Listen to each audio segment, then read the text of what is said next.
Thomas selalu dikenal sebagai tipe pria pendiam yang lebih senang menyirami bunga mawar di halaman rumahnya daripada terlibat dalam urusan tetangga. Namun ketenangan hidupnya mulai runtuh sejak Hoa, Homeowners Association, dalam perumahan itu berubah menjadi kerajaan kecil yang dipimpin seorang, Karen, bernama Mrs. Dalton. Wanita bermata elang itu memiliki satu hobi, mencari kesalahan orang lain. Terkhusus Thomas. Setiap pagi, Thomas menikmati kopi sambil menatap halaman hijau yang ia banggakan. Namun belakangan ini, pemandangan indah itu diganggu oleh hal yang sangat menyakitkan bagi pemilik rumah yang rapi, garis roda sepeda motor Hoa yang menyilang tepat di tengah rumputnya. Seperti bekas cakar naga lapar, Thomas pernah menegur sopan, bahkan menawarkan jalur lain. Karen hanya menanggapi dengan senyuman palsu dan jawaban yang terlalu manis untuk dipercaya, "Oh, itu cuma rumput. Nanti juga tumbuh lagi, dear." Barisan tetangga di belakangnya mengangguk patuh seperti anak itik mengikuti induknya. Hari berikutnya, rumput itu kembali disayat. Thomas merasakan emosi menyala seperti bara yang ditiup angin. Ia mulai mengira bahwa tindakan ini bukan lagi kecelakaan, melainkan peringatan. Seakan mereka ingin menunjukkan siapa penguasa sebenarnya di kompleks itu. Ia mengambil foto, mengumpulkan bukti, hingga suatu malam ia mendapati dua anggota Hoa tertawa kecil sambil sengaja memotong melintasi halamannya. Thomas berdiri diam di balik jendela, mengepalkan tangan, dan berjanji di dalam hati, waktu pembalasan akan tiba. Tangannya mulai bekerja dengan kreativitas yang lahir dari kemarahan. Ia membaca sejumlah artikel DIY, menonton video, bahkan bertanya pada pria tua di toko alat bangunan. Saat semua rencana siap, Thomas menghabiskan akhir pekan dengan menggali dan menyusun proyek rahasianya. Pagar kecil, terlalu biasa, papan larangan, mereka pasti pura-pura tidak melihat. Thomas membutuhkan sesuatu yang memberi kejutan manis dalam setiap langkah para pelanggar itu. Ia memasang sprinkler otomatis yang tersembunyi di sepanjang jalur yang sering dilalui Hoa. Bukan sprinkler biasa. Thomas mengatur tekanan air cukup kuat untuk menyembur seperti air mancur saat seseorang memicu sensor. Ia mengujinya diam-diam dengan menginjak jalur itu. Swoosh! Air terpancar seperti naga air yang bangun dari tidur. Thomas tertawa kecil, merasakan kepuasan yang sudah lama hilang. Hari Senin datang. Karen muncul dengan cat kuku merah menyala dan clipboard kebesarannya. Ia berjalan menuju area rapat Hoa yang kebetulan berada persis di seberang halaman Thomas. Dua anggota Hoa mengikutinya sambil bergosip, tidak menyadari jebakan mengintai. Thomas duduk di kursi teras, mengangkat koran sebagai kamuflase, namun matanya mengintip seperti detektif yang menunggu waktu penangkapan. Langkah pertama menginjak sensor. Whoosh! Air menyembur langsung ke rok Karen yang mahal. Ia memekik seperti burung camar tertabrak angin. Dua anggota di belakangnya juga terkena semprotan di wajah, membuat eyeliner mereka luntur tragis. Thomas menggigit bibir agar tidak tertawa keras. Mereka berusaha kabur, namun sensor kedua terpicu. Pesyah! Serangan air kedua lebih besar, membuat mereka berlari kocar-kacir menyeberang halaman seperti ayam basah mengejar tempat berteduh. Karen berdiri di sisi jalan, rambut acak-acakan, makeup berantakan seperti cat mural gagal. Dengan suara gemetar penuh gengsi ia berteriak, "Ini melanggar aturan Hoa. Kau akan mendapatkan surat peringatan." Thomas menurunkan koran, tersenyum teduh, dan menjawab, "Tenang saja. Itu cuma air, nanti juga kering lagi, dear." Kalimat itu menancap tepat di hati Karen seperti panah karma. Tetangga yang menonton dari jendela menutup mulut agar tidak tertawa. Semuanya tahu permainan sudah berubah. Thomas bukan lagi pria pendiam yang bisa diinjak seenaknya. Ia baru saja membuka babak pertama sebuah perang kecil yang belum selesai.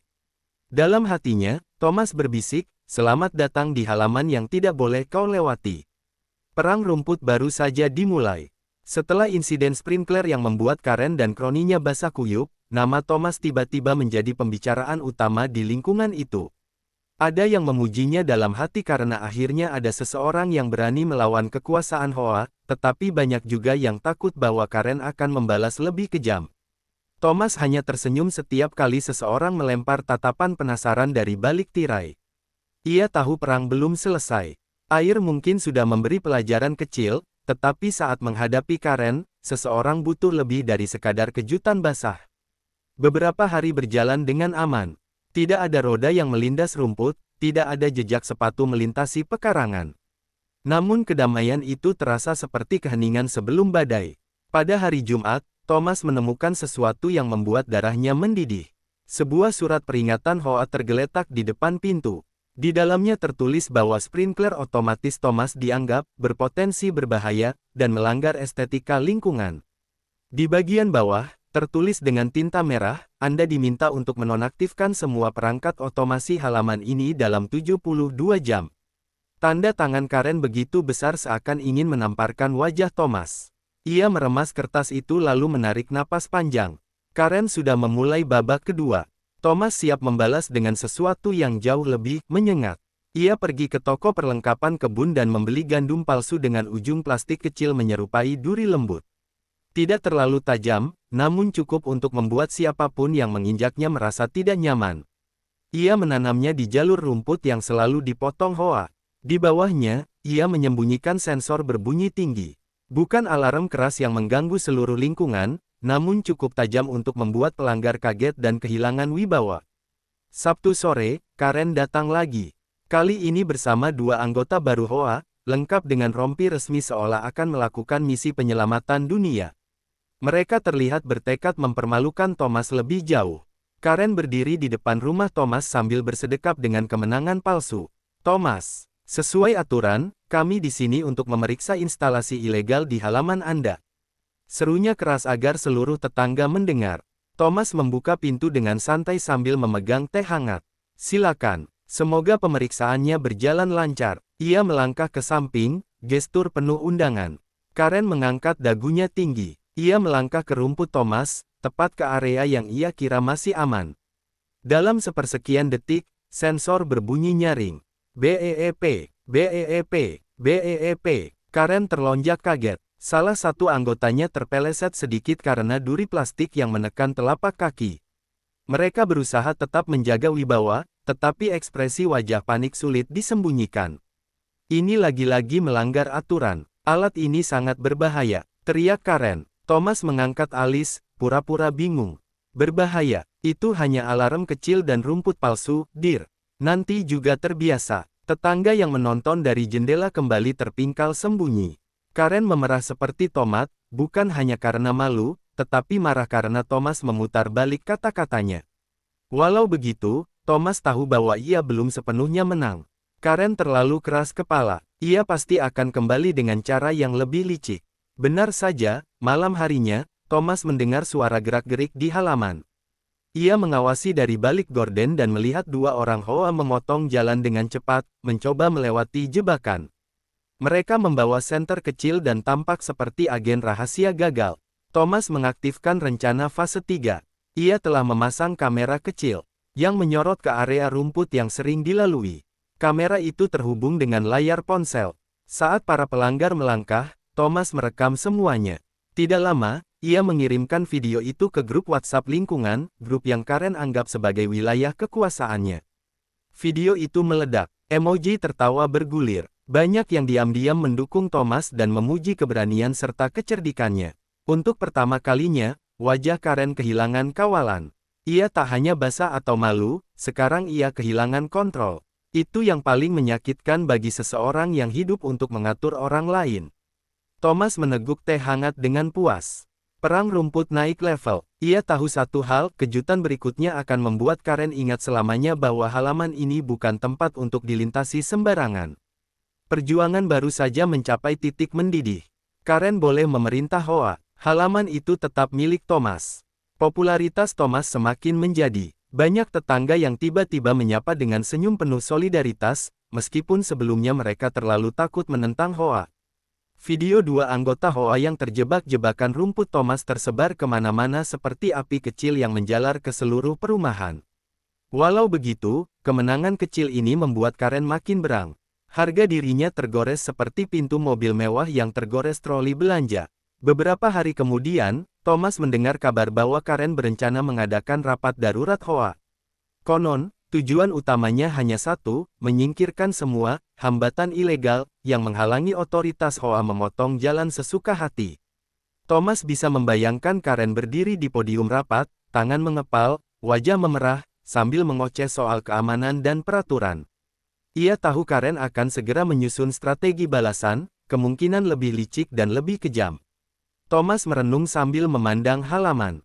Ia mencintai ketenangan, bukan perang. Namun ia benci ketidakadilan. Perang ini bukan soal rumput saja. Ini soal batas, tentang hak atas ruang kecil yang ia rawat dengan bangga.